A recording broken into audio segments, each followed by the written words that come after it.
Good morning dear students. देखिए, कल हमने अपनी क्लास में डिस्कस किया था प्रधानमंत्री की शक्तियाँ और प्रधानमंत्री यानी कि प्रधानमंत्री क्या क्या किस तरह से काम करते हैं, और मंत्री परिषद के बारे में हमने कल डिस्कस किया था। आज हम बात करेंगे स्थायी कार्यपालिका की। आज हम बात करेंगे नौकरशाही की, ब्यूरोक्रेसी।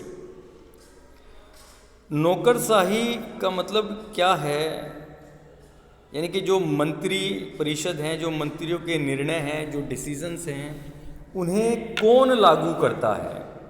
भाई हमने देखा कि भाई मंत्री परिषद जो भी निर्णय लेती है, उन निर्णयों को आम जनता पर किस प्रकार से लागू किया जाए और उनको लागू करता कौन है। तो आज हम बात करेंगे। हमें पता है कि भाई हमारा जो नौकरशाही है, सबसे जो ऊपर जो पोस्ट आती है उसमें जाता है, डेजिग्नेशन जो आता है वो एक डिस्ट्रिक्ट मजिस्ट्रेट, यानी कि हम डीएम की बात करते हैं, जो एक पूरे ज़िले को देखता है। उस ज़िले की जो भी योजनाएं हैं, उस ज़िले में जो भी काम होने हैं, वो सभी कार्यों को कौन देखता है? एक जिला मजिस्ट्रेट। यानी कि वो उस पूरे ज़िले का क्या होता है? एक मालिक की तरह होता है। तो आज हम बात करेंगे कि भाई जब हमारे मंत्री परिषद जो निर्णय करते हैं और उन निर्णयों को किस प्रकार लागू कराया जाता है। देखिए, शासन के कार्यकारी अंग में प्रधानमंत्री, मंत्रीगण और नौकरशाही या प्रशासनिक मशीनरी का एक विशाल संगठन सम्मिलित होता है। इस ढांचे और सैन्य सेवाओं में अंतर करने के लिए इसे नागरिक सेवा कहते हैं। देखिए, हमने अभी क्या बात की? एक विशाल संगठन, एक ह्यूज ऑर्गेनाइजेशन, किसका? एडमिनिस्ट्रेटिव मशीनरी का। और इस स्ट्रक्चर को और उसमें सैन्य सेवाओं में अंतर, यानी कि जो हमारे सैन्य सेवाएं हैं, जो हमारी डिफेंस की सर्विसेज हैं, हमारी जो आर्मी की सर्विसेज हैं, उन्हें अलग करने के लिए क्या कहा गया?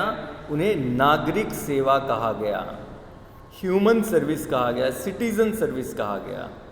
तो सरकार के स्थायी कर्मचारी के रूप में कार्य करने वाले प्रशिक्षित और प्रवीण अधिकारी नीतियों को बनाने तथा उसे लागू करने में मंत्रियों का सहयोग करते हैं।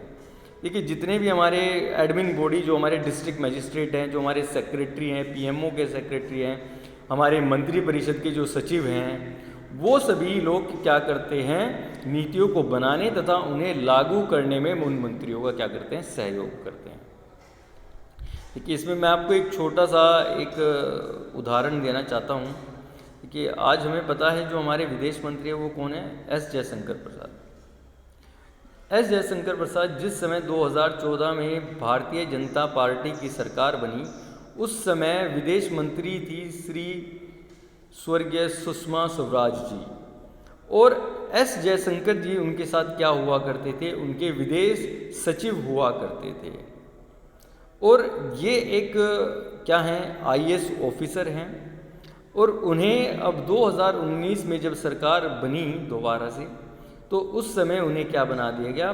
भारत में विदेश मंत्री बना दिया गया। बात समझ में आई बच्चों? तो देखिए, इस नौकरशाही में इस प्रशासनिक अमले का बहुत बड़ा योगदान है, क्योंकि जितने भी डिसीजंस होते हैं, जितने भी कानून निर्णय बनते हैं, उन सबको लागू कराने में इस एडमिनिस्ट्रेटिव बॉडी का बहुत बड़ा योगदान है। देखिए, लोकतंत्र में निर्वाचित प्रतिनिधि और मंत्रीगण सरकार के प्रभारी होते हैं और प्रशासन उनके नियंत्रण और देखरेख में होता है। संसदीय शासन में विधायिका प्रशासन को क्या करती है? नियंत्रित करती है। देखिए, संसदीय शासन में क्या? वही विधायिका क्या करती है? वो नियंत्रित करती है किसको? प्रशासन को। और यह मंत्री की जिम्मेदारी है कि वह प्रशासन पर राजनीतिक नियंत्रण बनाए रखे। बात समझ में आई बच्चों? यह किसकी जिम्मेदारी है? रेस्पॉन्सिबिलिटी किसकी है? एक मिनिस्टर की है कि वह जो एडमिन बॉडी है, जो आपके डीएम हैं, जो आपके एसपी हैं, जो आपके एसडीएम हैं, उनके ऊपर एक नियंत्रण बनाए रखे, राजनीतिक नियंत्रण। भारत में एक दक्ष प्रशासनिक मशीनरी मौजूद है, लेकिन यह मशीनरी राजनीतिक रूप से उत्तरदायी है। यानी कि जितने भी आपके अधिकारी वर्ग है वो किसके लिए अकाउंटेबल हैं? वो उस यानी कि उस मंत्रियों के लिए, उन मंत्रियों के साथ जिनके वो कार्य करते हैं। नौकरशाही से यह भी अपेक्षा की जाती है कि वह राजनीतिक रूप से तटस्थ, यानी कि वो अपने एक स्थान पर तटस्थ हो, ये नहीं कभी इधर कभी उधर। इसका अर्थ यह है कि नौकरशाही नीतियों पर विचार करते समय किसी राजनीतिक दृष्टिकोण का समर्थन यानी कि सपोर्ट नहीं करेगी। प्रजातंत्र में यह संभव है कि कोई पार्टी चुनाव में हार जाए और नई सरकार पिछली सरकार की नीतियों की जगह नई नीतियां अपनाना चाहे। ऐसी स्थिति में प्रशासनिक मशीनरी की जिम्मेदारी है कि वह नई सरकार को अपनी नीति बनाने और उसे लागू करने में मदद करे। बात समझ में आई बच्चों? तो यहाँ पर सीधा सा अर्थ यही निकलता है कि भाई जितना भी हमारा प्रशासनिक अमला है, जो प्रशासनिक मशीनरी है, वो एक बहुत बड़ा क्या करती है, एक भूमिका निर्वाह करती है। यानी कि जितनी भी पॉलिसी, जो भी हमारी नीतियां हैं, उन नीतियों को बनाने में, उन नीतियों को लागू करवाने में सबसे अहम योगदान किसका है? नौकरशाही का। आज भारतीय नौकरशाही का स्वरूप बहुत जटिल हो गया है। इसमें अखिल भारतीय सेवाएं, प्रांतीय सेवाएं, स्थानीय सरकार के कर्मचारी और लोक उपक्रमों के तकनीकी तथा प्रबंधकीय अधिकारी सम्मिलित हैं। हमारे संविधान निर्माता गैर राजनीतिक और व्यावसायिक रूप से दक्ष प्रशासनिक मशीनरी के महत्व को जानते थे। वे सिविल सेवा या नौकरशाही के सदस्यों को बिना किसी भेदभाव के योग्यता के आधार पर चयनित करना चाहते थे। देखिए, जो हमारी संविधान सभा थी, जो हमारे संविधान, जो जितने भी संविधान सभा में जितने भी सदस्य थे, उन्हें इस महत्व का पता था। अतः भारत सरकार के लिए सिविल सेवा के सदस्यों की, यानी कि नागरिक सेवा को क्या कहा? सिविल सेवा। सिविल सेवा के सदस्यों की भर्ती की प्रक्रिया का कार्य संघ लोक सेवा आयोग, संघ लोक union public service commission UPSC, संघ लोक सेवा आयोग को सौंपा गया। ऐसे ही लोक सेवा आयोग के सदस्यों को एक निश्चित कार्यकाल के लिए नियुक्त किया जाता है। उनको सर्वोच्च न्यायालय के न्यायाधीश के जांच के आधार पर ही निलंबित या अपदस्थ किया जा सकता है। देखिए, एक डीएम को कब अपदस्थ किया जाएगा? एक सर्वोच्च न्यायालय के न्यायाधीश की जांच के आधार पर, यानी कि सुप्रीम कोर्ट के जज की इन्वेस्टिगेशन के आधार पर। बात समझ में आई? तब जाकर उनको सस्पेंड या अपदस्थ किया जा सकता है। दक्षता और योग्यता को आधार बनाकर भर्ती की जाती है। देखिए, दक्षता और योग्यता यानी कि एलिजिबिलिटी, आप जो एलिजिबिलिटी है वो आप कम से कम ग्रेजुएट हो, आपकी दक्षता, आपका फिजिकल वेरिफिकेशन, उन सभी योग्यताओं को आधार बना करके ही आपको सिविल सर्विसेज में क्या दिया जाएगा? रिक्रूटमेंट दिया जाएगा।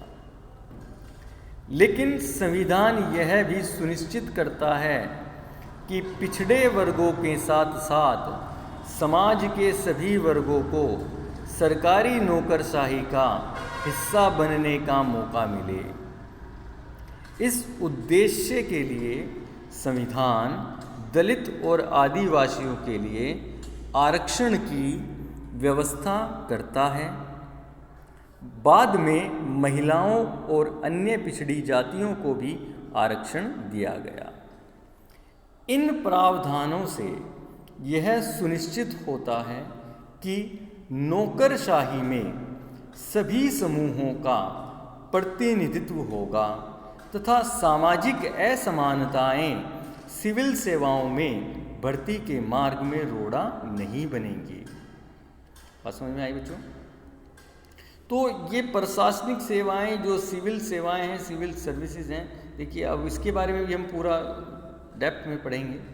भारतीय प्रशासनिक सेवा IAS इंडियन एडमिनिस्ट्रेटिव सर्विसेज तथा भारतीय पुलिस सेवा इंडियन पुलिस सर्विसेज IPS के लिए उम्मीदवारों का चयन कौन करता है? UPSC करता है।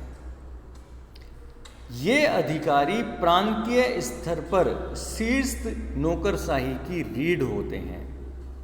आपको शायद पता हो, मैंने अभी बताया एक जिले का जिलाधिकारी कलेक्टर उस जिले में सरकार का सबसे महत्वपूर्ण अधिकारी होता है।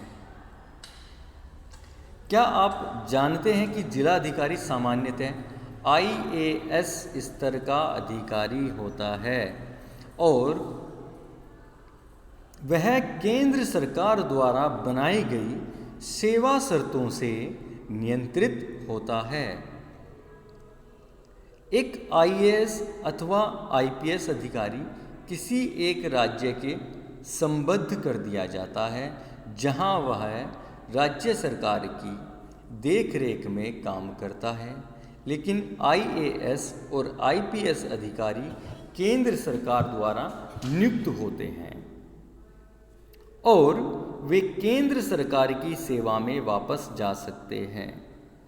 सबसे महत्वपूर्ण यह है कि केवल केंद्रीय सरकार ही उनके विरुद्ध अनुशासनात्मक कार्यवाही कर सकती है, यानी कि राज्य के प्रमुख प्रशासनिक अधिकारी केंद्रीय सरकार की देखरेख में नियंत्रण में रहते हैं।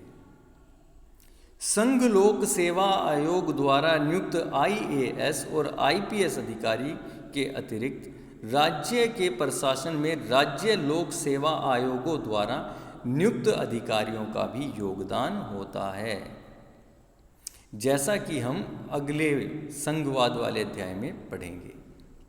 नौकरशाही की यह विशेषता राज्यों के प्रशासन पर केंद्रीय सरकार के नियंत्रण को मजबूत कर देती है। देखिए यहाँ पर सिविल सेवाओं का वर्गीकरण किया गया है। अखिल भारतीय सेवाएं, भारतीय प्रशासनिक सेवा, भारतीय पुलिस सेवा, central services, Indian foreign services, Indian revenue services, प्रांतीय सेवाएं, बिक्री कर अधिकारी। ठीक है बच्चों, तो नौकरशाही वह माध्यम है जिसके द्वारा सरकार की लोकहितकारी नीतियां जनता तक पहुंचती है। पर नौकरशाही इतनी शक्तिशाली होती है कि आम आदमी सरकारी अधिकारियों तक पहुंचने से डरता है। यह लोगों का आम अनुभव है कि नौकरशाही सामान्य नागरिकों की मांगों और आशाओं के प्रति संवेदनशील नहीं होती।